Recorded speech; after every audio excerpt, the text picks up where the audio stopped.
Habang kalmado ang habagat, iba't ibang bahagi ng bansa magiging katamtaman at mas maalinsangan ang ilang bahagi ng Northern Luzon hanggang Southern Luzon. Kalat-kalat na pag-ulan naman, iiral pa rin sa ilang bahagi sa Eastern Mindanao at Visayas, bunsod pa rin na extension ng monsoon trough.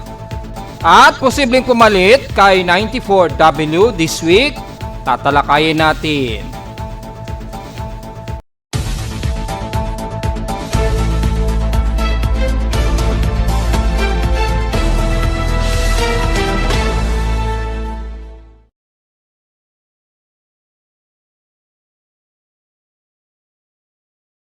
Hello, good morning mga folks. Welcome po muli sa ating Daily Weather Bulletin at Analysis para sa araw ng Lunes, July 14, 2025. Ang oras sa ating Boss Mike may maga ay alas 10:25 na ng umaga. Patuloy ang magiging mas katamtaman na may hot humid at magiging maalinsangan ay ilang bahagi sa ating bansa dahil medyo mamamahinga muna ang ating habagat. Gaya na aking report kahapon, medyo umatras nga po ito dahil lumalakas po yung ating easterly trade wind dito sa silangan dagat Pasipiko. So yung thermal invasion ay nauungusan itong si easterlies. At dahil po dito, bahagyang umatras po yung habagat kahapon at nabawasan po ang naging pag-ulan natin sa kalurang bahagi nga po ng Luzon kasama na ang ibang bahagi ng Southern Luzon. So magiging overcast pa rin tayo at magiging gloomy ang panahon. At magiging mas madalas lamang ang forecast na tayo ay magkakaroon lamang ng mga ilang kalat-kalat na pag-ulan sa iba't ibang bahagi ng bansa, lalo na sa katimugang bahagi po ng Luzon all the way hanggang west portion sa Visayas. Sa bahagi nga lang ng Mindanao na medyo magiging mas maulan tayo, bunsod pa rin na umiiral ng medyo extension dyan ng monsoon trough na pagdaanan ng bagyong si umabot na nga sa severe tropical storm kaninang umaga at kagabi. Itong Sinari. Ngayon ay bumalik sa tropical storm category, bahagyang humina. Pero yung extension kasi ng trough nito ay nagpahatak dito sa ilang bahagi ng habagat na ngayon nag-extension na lamang siya dito sa may bandang silangan ng Visayas dito sa karagatan ng dagat Pasipiko. Kaya nagkakaroon sila ng mga ilang cluster ng mga pag-ulan dyan. Maliban dyan ay mga mauulap lamang at mga ilang kalat-kalat lamang, bunsod lamang ng ating easterlies. At yung salubungan ng thermal transmission o yung pagsasalubungan ng init at lamig sa pagitan na ito ng kaluran ng bansa. Kaya asahan po na magiging maulap tayo at mga kalat-kalat na pag-ulan. Sa ating lightning detection system in real time, diretso agad tayo sa real time lightning detection system. Yan, medyo na-refresh yung aking loading. Kukunti pa lamang yung lightning strikes ngayon so far as of 10:27 AM. Mayroong tayong 6 na lightning strikes lamang. At kalimitan sa silangang bahagi ito ng bansa at nasa karagatan. At sa kasalukuyan, so far, wala naman tayong malapit na mga pagkidlat sa kalupaan ng Pilipinas.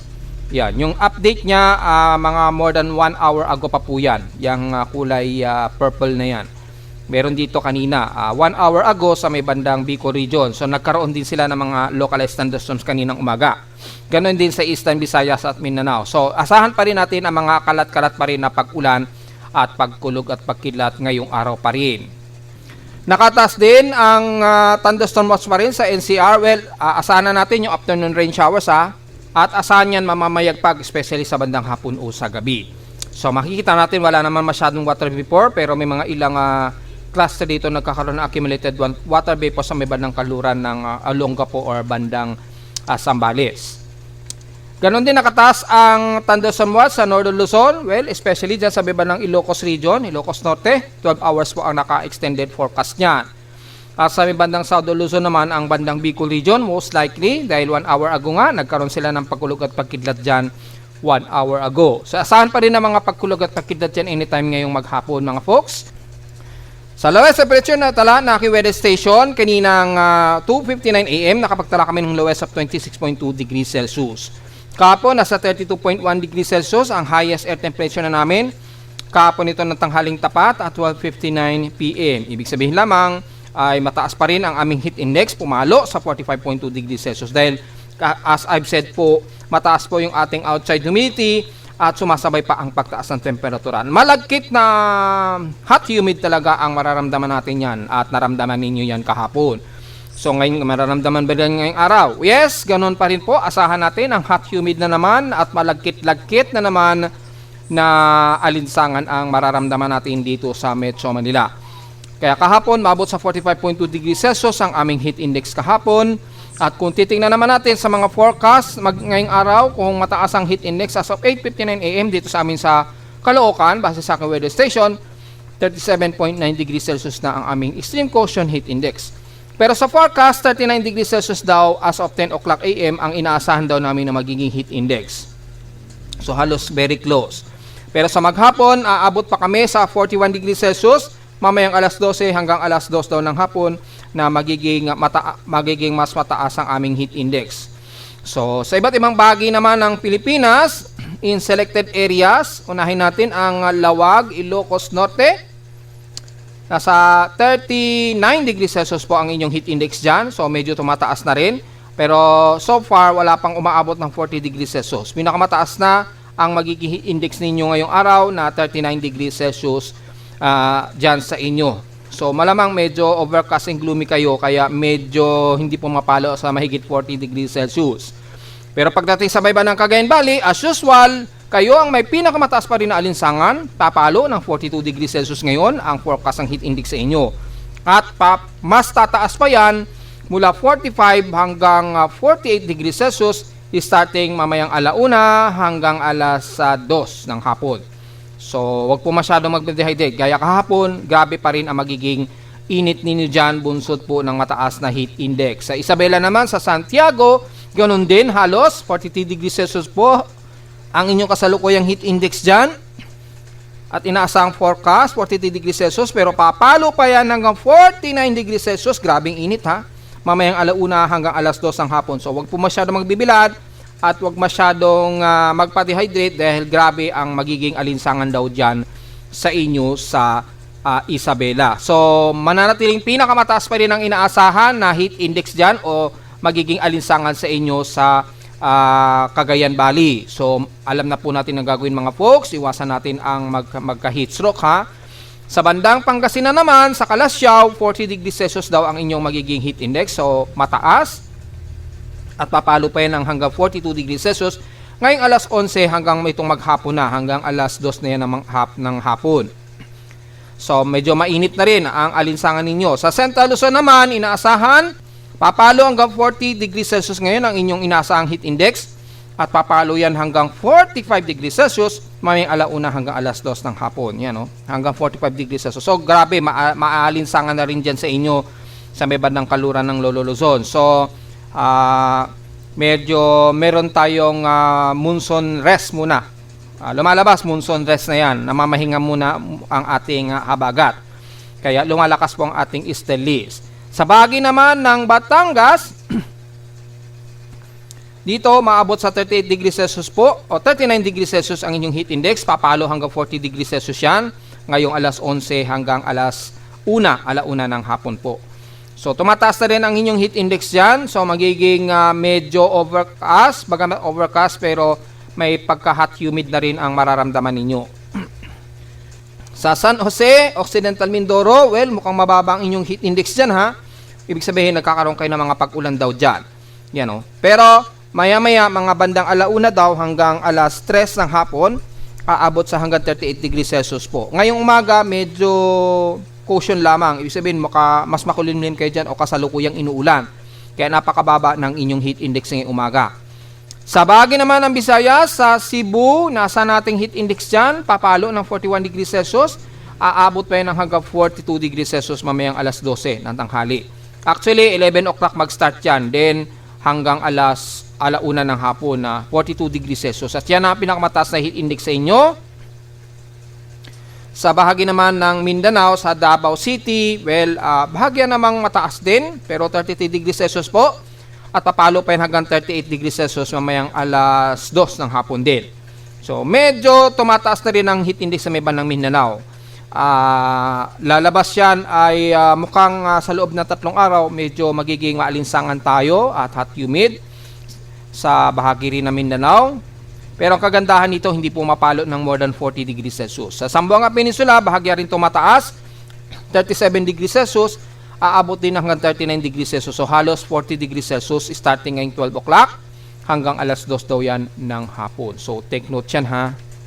So kung itatabi naman natin sa PX Extremes in past 24 hours, nangunguna ang tigagaraw nga sa may pinakamainit na temperatura o air temperature, pumalo ng 34.9 degrees Celsius ang kanilang outside air temperature.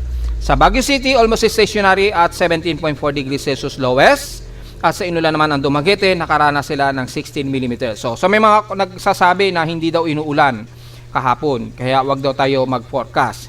Fake news po yon dahil lumabas po sa ating record ng ating PX Extremes ay nagkaroon ng mga kalat-kalat na pag-ulan, lalo na dyan sa may bandang Dumaguete, Rojas, Catarman, yan, sa Northern Samar, at ilang bahagi rin, bagamat mahihina lamang hanggang moderate. Beto sa bandang Rojas City, medyo nagmo-moderate ang inyong pag-ulan. Ibig sabihin po ay nangyari naman yung forecast natin na magkakaroon tayo ng mga isolated rain shower. So hindi tayo pwedeng mag-forecast niyan dahil ang ating bansa ay masyadong tropical. Dalas, kahit summer, hindi man sa mga specific area hindi ulan, pero may mga specific area naman na mas malamig. At asahan pa rin ang mga kalat-kalat na pag-ulan. So, fake news po yung nagsasabi na hindi inulan ang Pilipinas kahapon. Maaaring sa inyong lugar, hindi inulan. Pero may mga lugar naman sa bansa natin ang inuulan pa rin. Kaya nga po tinatawag natin yung mga isolated and scattered rain showers. Pag sinabi pa mo scattered, kalat-kalat po yan. Hindi naman yan sa isang lugar nyo lang na expected kayo uulanin. Hindi po. Kalat-kalat yan. Iba't ibang bahagi po yan ng Pilipinas. Hindi lang dyan sa lugar ninyo. Kaya mali po yung term na sasabihin natin ay hindi naman inulan kahapon. Hindi, sa inyong lugar lamang ninyo maaring hindi kayo inulan maghapon. Pero may mga lugar naman sa iba't ibang panig ng bansa natin ang inuulan. Gaya nga po, example na lamang ang Dumaguete na may 16 mm sila na total rainfall. Although lightning showers lamang yan. At dito naman sa amin sa Caloocan kahapon ay wala naman kami naging pag-ulan. Kaya lang kaninang madaling araw nagkaroon kami ng buhos ng ulan, 12.6 mm ang total rainfall. Makikita ninyo ang pagiging isolated ng naging pag-ulan. Hindi ko alam kung anong eksaktong oras yan, malalaman ko yan gamit ang aking trend graphs, yan. Sa aking precipitation ngayong araw, nagsimulang umulan yan kaninang alas 2 ng madaling araw. Yan. Sa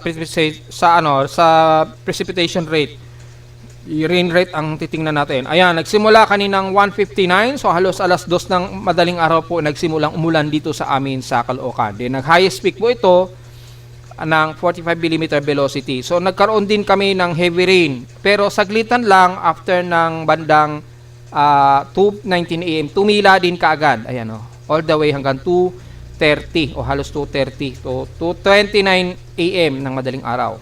So, umulan kami kaninang madaling araw na pumalo nga po ng 12.7 o 12.6 to 12.7 millimeters na total rainfall ngayong araw. So, umulan kami sa Caloocan madaling araw yan. So, asahan po yan sa iba't ibang bahagi ng bansa ha, na ganyan kahit sa gabi o sa madaling araw. Sa outside humidity natin, 80% po. So, napakataas pa ng concentration. Asahan natin ang maalinsangan o ma-sticky na na alinsangan ang mararamdaman na naman natin yan. Dahil mataas po ang ating outside humidity at 80%, bumaba pa ito ng 9% since last hour, partida na. Pero mataas pa rin ang concentration. So, mahirap magpatuyo ng pawis dito. Pag kayo ay pinapawisan, maglalagkit po ang inyong mga pawis. At alam nyo yan, mula kahapon. At sa ating barometric pressure, thunderstormy daw tayo, 1,007 hectopascals, and steady ito since last hour. So iwasan na lamang ninyo mag-dehydrate at magpapawis masyado kasi pagka ganito kataas ang ating concentration ng humidity, mahirap talaga magpatuyo, talaga mamanumanuhin nyo po magpunas niyan. Tapos maglalagkit dahil nahihirapan mag-evaporate ang ating mga pawis. Yan. Napapanood dyan ipag-asa dito ng resident meteorologist kaya may naririnig na kayo, binabanggit ng resident meteorologist ninyo sa media na sinasabi nila malagkit na. Yan. Kasi nga po, sumusubaybay sila sa inyong lingkod pailalim. Siyempre, hindi naman nila pwedeng i-admit yan. Mula nang nagsusubaybay sila sa inyong lingkod, nagagamit na nila ang term na sticky humid. Yan. Sticky hot humid, ganyan. Dati, hindi nila ginagamit yung mga term na yan. Ngayon, nagagamit na nila kasi nasusundan nila ang inyong lingkod at na-realize nila yung differences yung association ng outside humidity natin at outside temperature. Diba? Kaya pag sinasabi kasing alinsangan, hindi nila ma-determine noon kung bakit alinsangan. Mayroon palang relativity ang outside humidity at outside air temperature. Marami pong mga relativity yan, hindi lang outside temperature, yung dew point din na tinatawag, hindi nila ginagamit yan. Pero sa atin, ginagamit natin yan. The more na tumataas po yung ating dew point, nagkakaroon po ng elevated, mas malakas na volume ng moisture, lalo na sa kaulapan, para malaman natin kung magkakaroon ba ng pagbuhos ng ulan. Gaya na lamang yan, mataas po yung ating current dew point, ibig sabihin, maliit ang level ng moisture natin sa himpapawid. Dapat bumababa yan, kahit 18% o at least 17%, 17.5 degrees Celsius, yan. Di pala percent, 17 degrees Celsius, 18 degrees Celsius pababa. Pag tumaas yan masyado, ibig sabihin masyadong dry po yung loob ng ulap. Halimbawa, yung loob ng ulap, hindi masyado nakaka-collect ng water moisture dyan, natutuyo kaagad. Yan po ang effectivity niyan. Sa surface natin, ganun din nangyayari dito sa atin sa paligid. Kung gaano kabilis po na natutuyo yung moisture at gaano tumatagal yung ng moisture natin sa paligid sa pamamagitan ng pagbabago ng dew point. So, hindi rin na ipapaliwanag yan. Ngayon, dahil sa napapanood nila ang inyong lingkod, naiintindihan nila ang paggamit ng mga yan. So, maging yun nga po, yung malagkit na tinatawag na mga resident meteorologists na ginagamit na nilang term. So, yun po ha. Thunderstormy po tayo. Instead dito, since last hour, Saturday low tide status, pa-high tide pa lamang po tayo. So, tingnan natin kung yung sea level ba, aabot na naman ng 1.4. Almost, dahil 1.3 meters, ang inaasahan natin mamayang alas 11 o quarter to 12, na aabot tayo ng 1.3 meter. Mataas pa rin po yan, yung sea level niyan, kaya delikado pa rin sa mga papalaot ngayon, lalo na ng mga chikiting, at sa mga mangingisda natin, medyo advantage naman yan, dahil kahit sa pangpang malalim. Kaya lang, kung kayo ay inuulan, lalo na sa silangang bahagi ng Visayas at Mindanao, ingat sa biglaang flash floods, lalo na tayo magha-high tide pa lamang po tayo. So, yun lamang po ang magiging advantage o cons and pros ng pagiging high tide at low tide ha. Samantala sa ating almanak, sumikat ang haring araw kaninang 5:34 AM, inaasang lulubog po ito mamayang 6:29 PM. At sa ating warning gibas na 88% illuminated na lamang na liwanag ng buwan. So, wala pa. Mamayang gabi pa po siya mag-moonrise. 9:11 PM at bukas na ng umaga ng 8:21 AM naman ito lulubog. At sa ating local weather outlook, para ngayong Lunes at Martes, inaasahan pa rin ang maulap na himpapuringing araw ngayong umaga.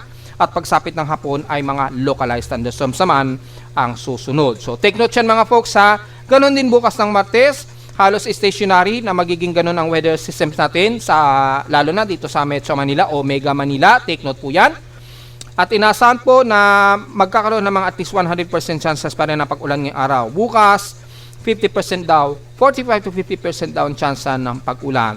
Pero again, magbabago pa yan every 6 hours yung magiging forecast. So, bisibisitahin nyo na lamang sa aking webpage para sa changes ng forecast na ito. Ang malinaw lamang, magkakaroon tayo ng mga localized thunderstorms magsapit po ng hapon at isolated rain showers. Highest and lowest temperature expected, 32 degrees Celsius highest, and lowest temperature expected ay nasa 26 to 27 degrees Celsius. Magiging gloomy ba ang ating weekdays? Yes, base sa ating short-term weather forecast, mula Miyerkules hanggang this coming weekend, which is ito yung crucial na binabanggit natin na posibleng meron na naman tayong mabubuong o mamamataan na bagong low pressure area na mabubuo naman sa loob ng ating Philippine Area of Responsibility. Binanggit ko na yan kahapon pa o nung isang araw.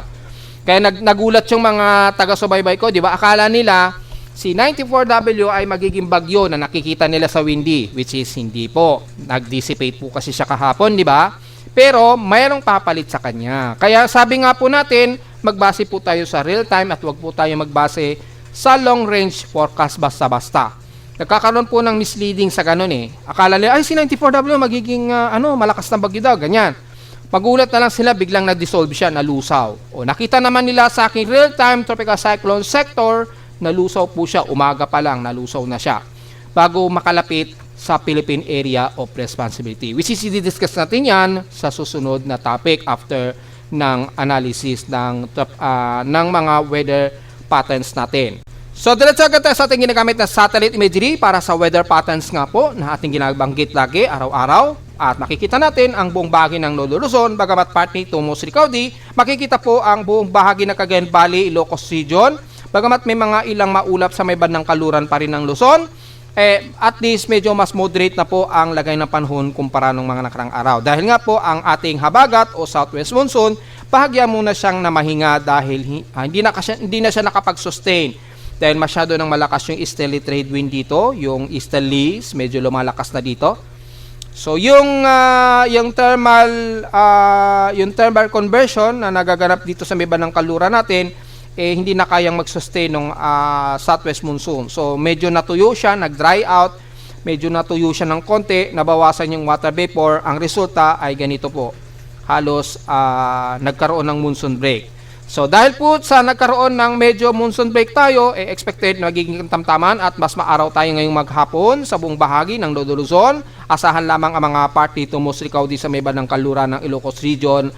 Pababa na yan ang buong Zambales. Pero rest ng bandang Cagayan Valley, asahan natin na magiging mas maalinsangan tayo ha.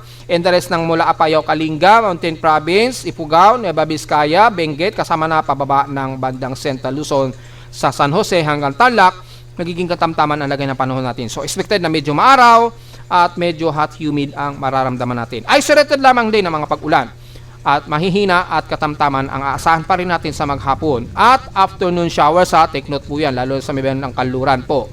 At mula naman sa may bandang Angeles, Pampanga hanggang Bulacan, kasama na ang Metro Manila at Calabarzon, ganun din, overcast and gloomy tayo. Pero katamtaman ang lagay na panahon, so expected pa rin ng mga scattered rain showers and localized thunderstorms. So yung afternoon rain showers natin pagsapit po ng hapon, gabi o madaling araw po yan. Take note po yan ha, hanggang gabi o madaling araw po ang magiging forecast natin na mga isolated rain showers and localized thunderstorms.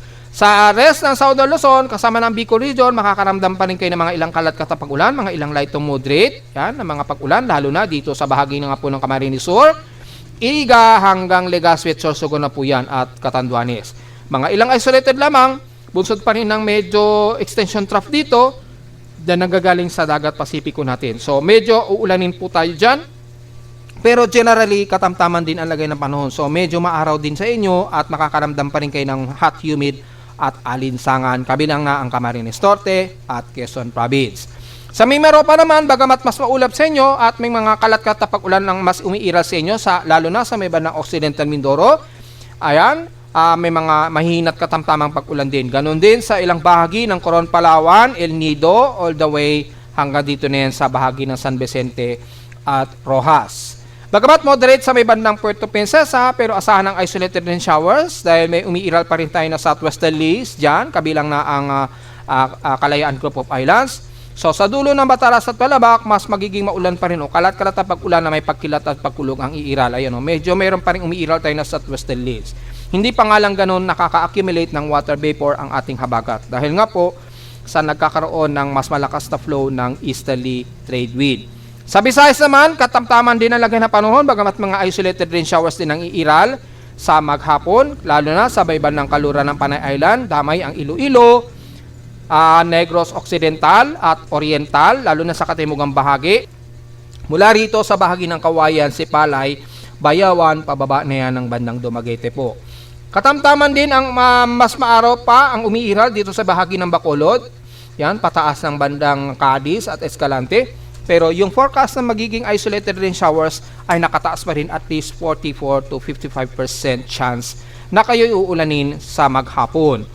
So mula sa bahagi ng Central Visayas sa Cebu hanggang Bohol, mas magiging katamtaman pa rin tayo, pero partly tumusikaw din naman ang iiral, so expected din ng mga isolated rain showers and localized thunderstorms, lalo na dyan sa may bandang Daan Bantayan, Bogo, Tuburan, pababa na yan ng bandang Liloan. So medyo ang bandang Mandawi, Cebu, magkakaroon din kayo ng maulap at mga kalat-kalat na isolated or scattered rain showers. Moderate din and fairly weather, bahagya sa bandang Bohol, pero nakataas ang forecast. So mula sa bahagi ng Bohol na medyo mas moderate kayo dyan at fairly weather, hindi pa rin mawawala ang mga isolated rain showers lalo na mamayang hapon po dahil pa rin sa extension trough dito sa may bandang Leyte.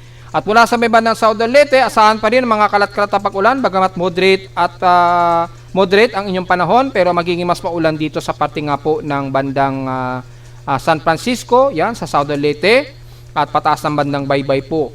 Pagkamat moderate din ang umiiral sa buong bahagi ng Ormoc at Tacloban, magiging overcast and gloomy naman ang inyong paligid, kabilang na ang buong Eastern Samar. Asahan din ang kalat-katapag ulan mula dito sa bahagi ng Borongan, Eastern Samar, pababa ng Guian at patawid po ng bandang Surigao del Norte. Sa hilaga ng Eastern Samar, magiging katamtaman pa rin kayo, maaraw pero magiging gloomy at asahan din ang kalat-katapag ulan sa hapon, sa gabi, o madaling araw. Bunsod pa rin ang extension na ito ng monsoon trough na ito na nag-i-extend dito sa may bandang dagat Pasipiko natin. So asahan din ang ulan sa buong bahagi ng Surigao Region, kabilang na ang Surigao del Norte, isla ng Dinagat Island at Siargao, and the rest ng bahagi ng Surigao del Sur, kasama na ang Borongan, Hinatuan o Bislig. Yung Borongan Eastern Samar po yun. Yung Hinatuan, Bislig, pababa ng Boston, yan, Boston, Katiil hanggang dyan na yan sa babang-baba ng Davao Oriental. Makikita natin ang malawakang ulan na ito. Moderate to heavy rain showers po ang nakikitaan natin dito. Ayan po yung cluster ng heavy rain showers. Nakakaranas ngayon sa buong Davao de Oro at Davao Oriental. Ingat po sa posibleng pagbaha ng mga taga Compostela Valley and the rest ng Agusan del Sur, ha. Saan po mga moderate and some heavy rain showers ngayon, kabilang na ang Davao del Norte. So makakaranas din kayo ng mga ilang moderate to heavy rain showers ang City of Davao at ilang bahagi dyan sa may bandang Davao del Sur. Maulap din ang iiral sa mong bahagi ng Davao Occidental at Sorsogon area. Magiging mas maulap kayo dyan at asahan ng mga scattered rain showers din and localized thunderstorms. Expected din na mga biglaang boost ng ulan anytime sa hapon, sa gabi o madaling araw. Damay na ang buong Sultan Kudarat at Maguindanao, kasama na ang North Cotabato, ayan, hanggang dito sa may bandang Lanao del Sur na po yan, na magiging mas maulap kayo.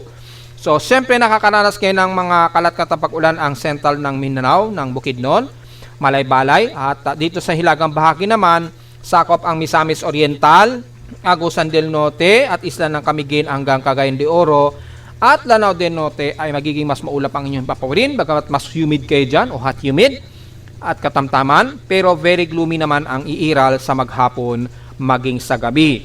Magiging maulap din ang buong Zamboanga Peninsula, so isahan din ang mga kalat-katapag ulan na may pagkilat at pagkulog, lalo na ng mga taga Zamboanga del Norte, ilang bahagi dyan sa boundary ng Misamis Occidental pa rin. Ganon din sa dulong-dulo ng Zamboanga City, pero magiging mas katamtaman at maulap pa rin ang iiral din sa Basilan at Hulusulo. So generally, ay very gloomy ang paligid ninyo sa buong Mindanao, na magiging mas maulan naman ang manggagaling sa silangang bahagi ng Mindanao, lalo na dyan sa nabanggit natin sa may bandang Davao Region, ha? Especially Davao de Oro. Ingat sa biglaang pagbaha dahil sasabayan po yan ng high tide ngayong tanghaling tapat po.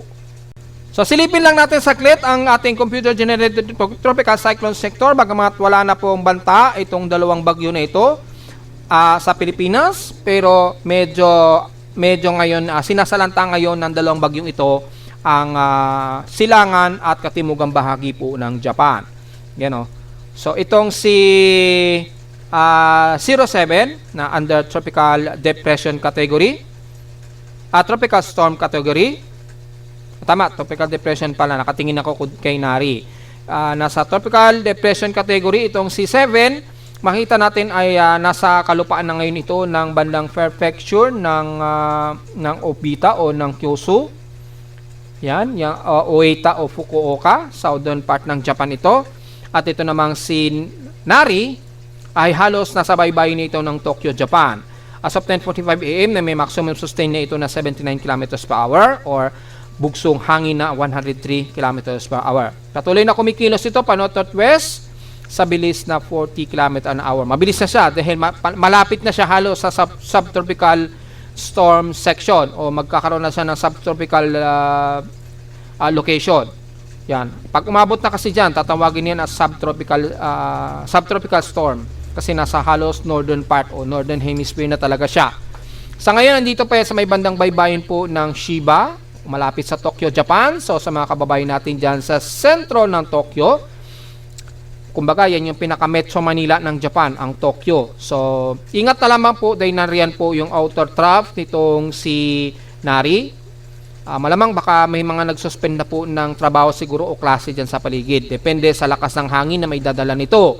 kung katamtaman naman at wide range, dahil kung titingnan natin yung track combination niya, ayan, kung pagbabasa natin yung range ng tropical cyclone warning signal, nakataas sa tropical cyclone signal number 2 ang bandang Asahi, Ogani at Katsura. Tropical cyclone signal number 2. Signal number 1 naman kasama ang Tokyo, Japan, Shiba, Hitachi, Iwaki hanggang dito sa may bandang Ito o Sagamihara. Sakop pa rin ng bandang Tokyo, Japan. So naka-tropical cyclone signal number 1 sila dyan. Base sa aking estimated tropical cyclone warning radius. Hindi po official yan pero yan yung estimated base na rin sa lakas ng hangin nitong si Nari. Nagbabago yan, depende. Automatic kino-compute kasi yan. So yun yung estimated na magiging sakop ng tropical cyclone warning. So iba ang sistema sa Japan kung paano nila pinapredict yung o ina-analyze yung tropical cyclone warning signal sa kanila, pero at least sa mga Pilipino natin may idea na kayo kung sakaling nandyan na o ramdam ninyo po yung bugso ng hangin dyan ni Nari, ha. So mag-ingat po dahil nasa Tokyo, Japan halos yung pinaka-outer band nitong si Nari. At makikita natin sa dalawang weather agencies, ito kay Joint Typhoon Weather Center. Yan, makikita natin dito, tropical storm po yung category niya. Sa Japan Meteorological Agency naman, severe tropical storm daw ang naka-forecast. So, depende sa magiging intensification nito in real time, pero yung kilos, makikita ninyo, ay parehong pahilagang silangan ang magiging kilos. At maaari pa niyang tawirin dito ang bandang Hokkaido. Yan, mga bandang siguro to estimated, mga July 15 na. So, bukas, bandang alas 3 ng hapon. Japan Standard Time po yan. Yan. So, mga bukas po ng hapon. Inaasang aabot ito sa may bandang Hokkaido. Yan. At kung titingnan natin yung pinaka-cone of uncertainty ng Joint Typhoon Weather Center, makikita natin yung cone of uncertainty, napakalawak. Tawid na tawid hanggang dito sa buong bahagi ng western portions ng Japan. Yan.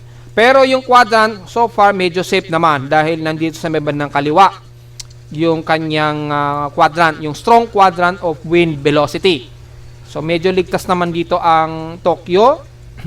Mas malakas kasi dito sa may bandang, dito na lang sa lower right, quadrant. Yan, ang mas malakas ang bugso dyan. Pero sa pinaka lower left or upper left, medyo mas mahina ng konti. At least hindi masyado matindi ang magiging bugso ng hangin dyan na aabuti ng quadrants na ito. Hanggang sa ito ay makatawid na ng Hokkaido bukas. So ito, tropical depression lang itong si 7. So hindi naman masyado magiging malala ang magiging epekto dito sa may bandang Hiroshima. Hanggang bukas po yan. Kay Nari ay ito, makakaramdam sila ng medyo bangis ng bugso ng hangin niya. Ang medyo swertehan na lamang yung mas malakas na velocity ng hangin nasa may bandang right side. Upper or lower side ng bagyo medyo hindi naman nagpang-abot. So hindi tatama sa kalupaan. So medyo safe sila at manageable naman yung magiging bugso ng hangin. Pero mag-iingat pa rin po dahil syempre papalo pa rin yan sa hanggang 79 km per hour ang lakas ng hangin dyan, ha. So ingat na lamang po mga folks. At after nyan ay wala naman tayong extending na magiging forecast sa Pilipinas. So wala tayong magiging concern sa bansa natin. So far wala naman tayong binabantayan dahil nalusaw na nga po kahapon si 94W. Yan. At wala namang latest tayo na forecast na kung sakaling may susunod. Pero within 3 days lamang po yan mula kahapon. At starting yan ng bandang Martes siguro o Miyerkules, magkakaalaman tayo dahil mayroong potential na mayroong susunod kay 94W. Ano nga ba yun? Well, base po sa ating Tropical Cyclone Assessment Monitoring, ito na nga po yung ating tinitingnan kung mayroon talagang susunod kay 94W. Kaya nating sinabi na kahapon sa ating report at analysis ay mabubuo daw ito sa loob na ng ating Philippine Area of Responsibility. Bandang silangan siguro ito ng Eastern Visayas. Depende. Dahil kung titingnan natin yung West Pacific Basin natin, mataas na po. Very favorable na po ang paligid nito ng Eastern Visayas. Kapag yan nagkakaroon na ng favorable, malakas ang potentiality na may mabubuong anumang low pressure area dyan o invest. Ayun, napaka-favorable. Ibig sabihin, maganda yung magiging Coriolis, yung upward low convection kapag ka nagkaroon na ng salubungan ng divergence at convergence. Pag nagkaroon na ng magandang upward low niyan, ay magkakaroon na ng magandang vorticity. Kung titingnan natin dito, at least under watch na siya, invest. Nasa under invest na yung monitoring ng vorticity dito. Nakikitaan nito sa may bandang silangan ng Mariana Islands. Yan. At mataas na rin ang convergence. So, posible po na anytime within next 3 days. So, binanggit na natin kahapon, mga weekend po ito around July 16 o July 17 po. Diyan. Maaari nang merong lilitaw na bagong invest dyan at maaring tawaging as 95W kung walang uuna sa kanya At mataas na rin yung kanyang probability of horizontal. Ayan, meron na rin siyang nabubuong horizontal anomaly. Ibig sabihin na lamang, kulang na lamang yung pinaka upward low, yung pinakamainit na nanggagaling sa upper sphere niya para mabuo at magkaroon na ng circulation o yung pinaka Coriolis niya. Tulak na lamang ng horizontal shear sa kanya para ito ay magkaroon ng vorticity. So, yung forecast dito, makikita natin, mataas na po yung favorability at yung horizontal anomaly, mataas na rin. Kaya kung titingnan natin sa Global Spectral Model, courtesy of Japan Meteorological Agency and Pag-asa, makikita natin ay ang pagbuo nitong bagong invest. So, pwede nating tawagin itong pre-95W, just in case. Ayan. Mamamataan ito by July 15 na, according dito sa Global Spectral Model. May makikita na tayo na circulation. Baka dito pa lamang by July 15, mga Miyerkules, bukas ng Martes, mga bukas ng Martes na pala, baka magkaroon na tayo ng bagong invest na. Depende na lamang po kung mapapaaga po yung upward low convection nito at sigurado po na magiging safe point of forecast prediction, depende sa changes nito. And then all the way July 16 to July 17, magkakaroon na ng improve at unti-unti nang hahatak na naman sa ating habagat, magkakaroon na ng circulation. Yan. Then tataas na po yung water vapor dito sa may bandang kaluran natin, sa may bandang Palawan at west portions ng Visayas, magdudulot na yun ng mga pag-ulan simula July 16 po. So, depende kung mapapaaga July 15, well, at least meron na kayong idea. Yan. Kung tuloy-tuloy po hanggang 17 ay magkakaroon na ng mas upward low at dito posible nang tumaas yung kanyang convection. Dahil kung titingnan natin yung mean sea level pressure, bababa na ito from 1,008 hectopascals to 1,006 hectopascals.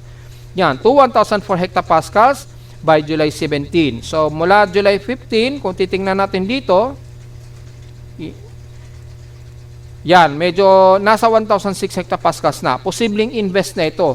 Magiging invest na to siguro baka bukas. Baka magtaas na yung aking tropical cyclone sector na maging invest na itong nandirito. So, depende po kung hindi man mapapaaga, bukas. Baka bukas na po, anytime bukas, magkaroon na tayo ng panibagong invest. Once na pumatak sa 1,006 hectopascals, malamang mauuna niyan si Japan Meteorological Agency. And then, all the way hanggang July 17, yan, mag-i-improve 1,004 hectopascals, low pressure na yan kay Japan Meteorological Agency.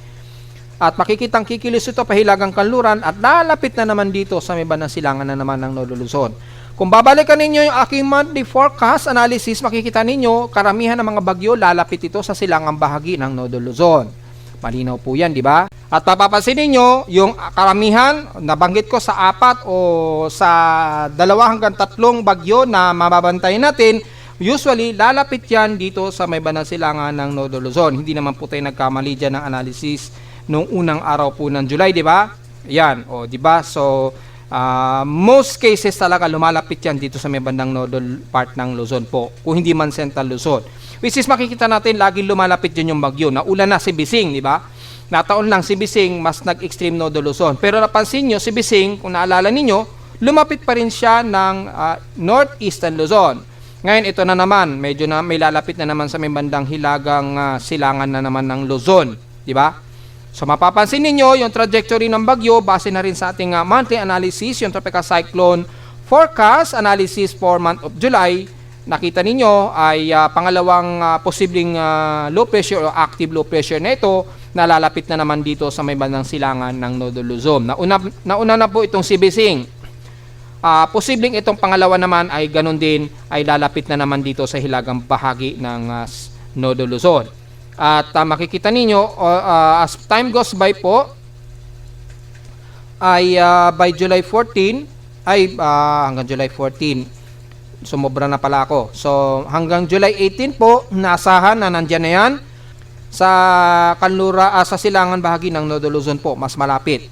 Yan. So, sana po ay medyo i-ready pa rin natin kung mabuo man ito o hindi, dahil napaka long range pa naman ang forecast nito. So at least meron pa tayong mga mahigit 3 araw since yung forecast natin 3 days na wala tayong inaasahan na may mamamonitor tayo na low pressure area. Then after 3 days po niyan, dyan po magkakaalaman na posibleng meron na tayong mamamataan na itong bagong low pressure area o invest as in case na mamamataan dito na po yan sa loob ng ating Philippine Area of Responsibility na mabubuo. Yan, by July 15. Yan, July 15, bababa na po yung atmospheric pressure. Yan, and then magkakaroon na ng circulation ng bandang mga bandang hapon o gabi na po ito. Ayan o. Malamang dyan na magkakaroon tayo ng invest bukas. So, depende po. Makikita natin yung ridge of high pressure area din. Makikita rin natin dito. Ito yung high pressure area. 1024 hectopascals yan. At yung ridge of high pressure area, tutulak yan sa anumang low pressure area pakanluran. Kaya lahat ng bagyo, probably kumikilos yan pakanluran. O pahilagang kanluran, depende na rin sa lakas ng ridge of high pressure area nito. At yung steering environment. So nangyari kasi ang steering environment na imbis na pahilaga, natutulak kasi siya ng ridge of high pressure area, yung galaw tuloy ng environmental steering environment, nagiging pa northwest o north-northwest. Yan, nagiging pa ganyan ang galaw tuloy ng anumang steering environment. So, susundan niya ng bagyo o anumang low pressure area na magiging ganon din ang kilos niya. Kaya kung mapapansin ninyo, pa northwest o west-northwest ang nagiging galaw din ng low pressure area na to. So, yun po ang pinaka-main analysis natin. Kung sakali, this week po nga po o bago mag-weekend, inaasahan na natin meron tayong mamamataan o posibleng may mamamataan na bagong invest na posibleng tawagin na 95W po kung walang mauuna sa kanya na low pressure area bago itong low pressure area na to na mabubuo sa loob ng Philippine Area of Responsibility. Approximate ahead of time na natin yan, mga either Wednesday o Thursday po. Bukas, posible nang magkaroon ng palatandaan. Depende na sa tropical cyclone sector kung agad itong itataas bukas as invest 95W kung sakaling mag-positive po siya. Sa ngayon, wala pa tayong nakikitaan yan sa ating real-time satellite imagery. Mataas nga lang ang positivity nito na magkaroon ng organized development anumang araw po. Ayan o, dahil mataas na nga po yung favorable niya, napakataas na. So anytime talaga, pwedeng may mabuo na talaga dyang bagong candidate of invest sa susunod na 2 araw pa. Wala naman sa ating tropical cyclone strike probability, makikita po natin yung bagong posibleng invest nga po sa susunod na araw or within 72-hour period, yung duration. Pakita mo natin ay pataas na rin yung genesis na may mabubuo nga po ditong trough or low pressure area. Ayan o, nasa 50 to halos 60% ang probability of development ng tropical cyclone activity nito. So, mataas na rin yung confidence na maaring may mabuo nga po dito sa loob na ng ating PAR by either mga Wednesday or Thursday po. At kung mas mapapaaga nga po, baka bukas, baka maagang itaas yan as invest. Depende nga po yan, o depende na lamang yan sa convectivity na pinapakita natin dito. Yung convection nito at magkaroon ng upward low na agad. Yan. So makikita natin yung genesis ay positive na rin ang development. Ito yung yung bagyo na nasa Japan na. Yan. By July 17 na po ito. Gaya nating sinabi, mga bago mag next weekend, mga Huwebes, mas mataas na po yung probability niya. Yan, 60 to 70% yung probability of development. At apektado na po ang Southeastern Luzon at Eastern Visayas. Naglalaro sa 10%. Mga around 10% na po na apektado na po ang buong bahagi ng Luzon hanggang Southern Luzon. Mga July 17 po yan. The next day, July 18, yan, bananggit na natin, ito yung next weekend na mangyayari na sana apektado na po ang buong bahagi ng Northern Luzon. Tumataas na hanggang 50% ang buong extreme Northern Luzon. So, apektado na ng malawakang pag-ulan malamang ang extreme Northern Luzon hanggang Central Luzon. Kasama na ang Metro Manila at Southern Luzon po at hilagang bahagi ng Eastern Visayas po. Yan. So, either way, ano man ito, kung magiging si Bising man ito, bago mag-weekend, si Krising, tapos na pala si Bising. Kung sakali mang umabot ito sa pagiging krising niya, malamang ito na ang magiging ikatlong bagyo natin. Depende yan sa development hanggang this weekend po na darating. Kung manatili siyang invest o low pressure area pa rin, pero yung apektado na lugar na dadaanan nito paglapit ito ng hilagang silangan ng Northern Luzon, asahan na natin na malawakan na naman ang pag-ulan niyan. At magdudulot po yan ng paghatak sa ating habagat papalakasin na naman niyang hatak sa ating habagat niyan. So, bago mag-weekend. So, medyo ready na po tayo. Hanggang sa susunod na 2 araw mula ngayong Monday, medyo magiging maaraw pa tayo at katamtaman ang lagay ng panahon. Pero pagsapit siguro yan ang bandang Wednesday o Thursday, ay medyo magbabago na naman yung lagay ng ating panahon dahil unti-unti makakahatak o medyo gagalaw na naman yung ating habagat para tawirin ang kalupaan ng Luzon lalo na. Dahil sa may mabubuo nga pong bagong invest o posibleng aktibong low pressure area bago mag-weekend. Ditong darating na weekend po or July 18 o July 19 po yung pinaka-critical time na maaring mabuo nga po to o matawag na krising. So tingnan na lang po natin at pantayin nating maigi. Tapos mukhang meron pang sumusunod sa kanya sa may bandang katimugang bahagi ng Guam na bagong possible genesis ng tropical cyclone activity. Well, babantayin natin ito maigi dahil baka trough lamang yun o embedded ng intertropical convergence zone na magdadala lamang ng mga malawakang pag-ulan. Pero mataas din kasi yung probability niya. Yan, mataas din yung naging probability niya na posibleng maging isang low pressure area din ito. Ayan, tumataas kasi siya. Pumapalo sa 40%. So, tingnan natin itong susunod dito sa binabantayan natin na posibleng maging si Krising. Posible pa lang po hindi pa yan finality o conclusionary analysis natin na magiging bagyo talaga yan. Hanggat wala pa tayong nakikita na hindi pa itinataas sa aking tropical cyclone sector, ay hindi pa natin niro-ruled out ang posibilidad na magiging aktibong low pressure area ito. Ang nasisiguro lang natin kung pagbabase natin yung tropical cyclone strike probability, maapektuhan na naman ang buong bahagi ng Luzon hanggang Southern Luzon po yan this weekend po. So medyo ready pa rin tayo mga po. Sa mga computer models naman, kung titingnan natin dito, mas aggressive na po ang pinapakita ni GFS. Ito nga po, naging sikrising na nga po siya at kumikilos pa hilagang kanluran. Lalapit din siya ng Northern Luzon. At makikita yung malawakang pag-ulan na aapekto na naman kasama ang Metro Manila at Southern Luzon by July 16 hanggang July 20, yung range ng forecast na ito. Ayan, at mukhang may bumubuntot pa dahil nagkakaroon ng panibagong monsoon gyre dito. Kay Nabje naman na mas agresibo, makikita naman at maliwanag na magpapalakas ng ating habagat. Ganon din. Pinapakita nito na itulak ng husto ng high pressure area itong low pressure area dito sa may bandang silangan ng Northern Luzon. Kaya ito lalapit. Yan, so far. At may nakikitaan dito na mukhang may sumusunod sa kanya dito. Well, hindi pa po significant yan ang forecast na maaaring may sumunod. Ang malinaw lamang yung binabantay natin dito sa may bandang silangan nga po ng bansa. Kay ECMWF naman ay ayun, meron na. Nagsha-shallow na rin yung ipinapakita dito ni ECMWF. So, tumataas na po ang confidence na may bago nga po tayong invest na babantayan this week. Malinaw po yan This week po, mayroon na naman tayong bagong invest at mukhang malinaw na yan dahil pinakita na rin ni ECMWF na positive na nga na magkakaroon tayo ng 95W after kay 94W niya.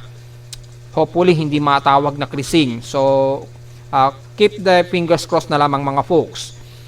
Pero in worst cases, medyo ready pa rin tayo. Kaya maging si crising man yan or manatili siyang low pressure area hanggang this weekend.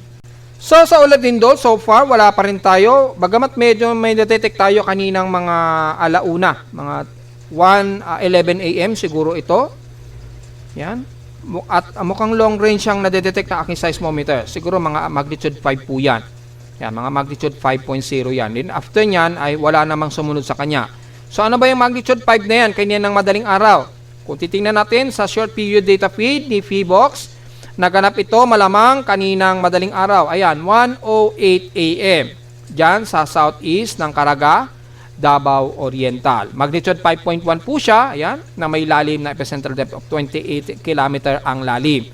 So malamang nakaramdam sila ng intensity 2 dyan sa paligid na yan ng Davao Oriental, especially dyan sa baba ng Katiil, Bangaga, Caraga at Manay. Pero dahil malayo naman siya sa may bandang karagatan, hindi naman masyado nagkaroon ng malakas na aftershocks yung pagyanig na to. So mukhang ito na ang una nating magnitude 5.0 this month. Nagkaroon tayo ng unang magnitude 5.0 this month. At pangalawa naman, dito sa may bandang southwest ng Palimbang, Sultan Kudarat naman, may magnitude 4.1. Sobrang layo naman ito. Yan. Ang lalim niya, 535 km ang lalim. So, hindi masyado ramdam yan ng mga taga Sarangani o Sultan Kudarat area. Pero at least, sako pa rin yan ang range natin. Base na rin sa data feed ni PHIVOLCS. Itong magnitude 4.1 na ito sa may bandang Sultan Kudarat. After nyan, mga minor earthquakes naman at wala naman tayong medyo sumunod na malakas-lakas sa pagyanig. Bagamat marami-rami na rin kagad ang naitala na mga paglindol mula kanilang madaling araw. So, mas marami ngayon kumpara nung nakarang araw. So, tingnan natin yung historical earthquake natin ngayong araw for the month of July since meron na tayong kauna-unahang magnitude 5 na naitala ngayong araw. So, i-load natin yung July. Yan. So, meron na tayong kauna-unahang magnitude 5.0 this month. Ayan, ngayong araw lang na itala. Pero ang total earthquake natin ngayon, nasa 447 earthquakes. 432 dito sa magnitude 2.0 pataas. 14 sa magnitude 4.0 pataas. At isang magnitude 5.0, which is ito nga po kaninang madaling araw, mga 1:08 a.m. naganap dito sa may bandang southeast ng Caraga, Davao Oriental. So sana ay wag karoon ng nagkaroon ng mga cracking sa inyong mga structure at alisto na lamang po sa posibleng mga aftershocks po niyan. So gaya natin laging sinasabi o paalala, the more na mas kalmado po yung mga tectonic natin sa Pilipinas, mas lalo po tayong magiging alisto at maging mapanuri sa paligid natin anumang oras. Dahil lagi po dapat tayong handa, lalo na dito sa may bandang katimugan ng Visayas at Mindanao na kung saan mas marami ang cluster ng earthquake. Yan kumpara sa Luzon area. Yan konti lamang sa may bandang Luzon area pa rin. So, yun lamang po pinaka-latest natin, yung pag-earthquake ng analysis natin at sa ating yearly historical earthquake natin. Kung sisilipin nyo, automatic na dadagdagan po yung ating total earthquakes dito. Yan. 9,175 na kaagad. So, marami agad na nadadagdagan sa ating yearly earthquakes of 2025.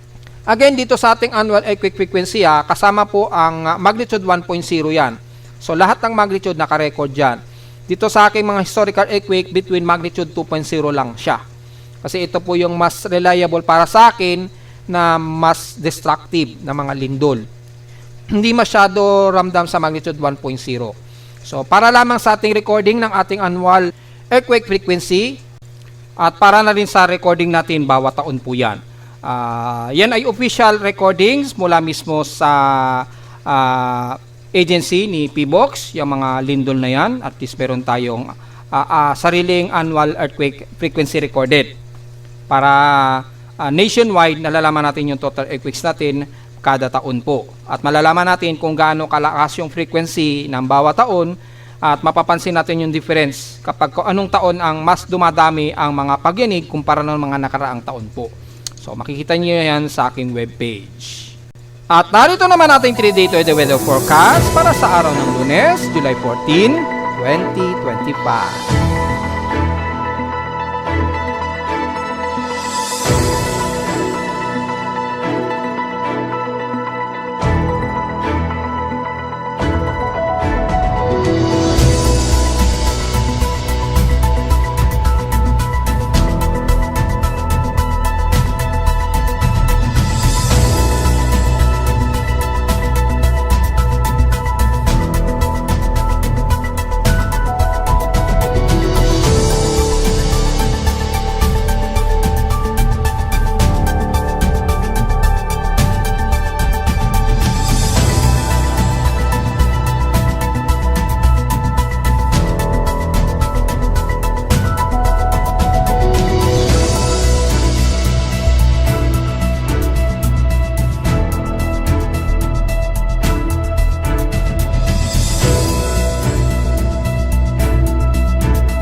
At hanggang dito na lang po ating daily weather bulletin at analysis para sa araw ng Lunes, July 14, 2025. Huwag pong kalimutan na mag-like, share, subscribe po sa ating YouTube channel at visit lamang anytime sa ating website na www.bimoweather.com para sa iba pang detalye gusto malaman na hindi natin isama ngayong tanghali na o tatanghaling tapat na sa ating report at visit lamang sa ating website sa gustong malaman pa rin ang pinaka-dynamic events mula sa reading ng aking aparato sa Caloocan, lalo na't maalinsangan tayong ngayong tanghali, pero take note po sa afternoon showers pa rin at localized thunderstorms ha. At visit lang din sa ating website sa gusto malaman ang mga data feeds mula sa ating mga weather agencies.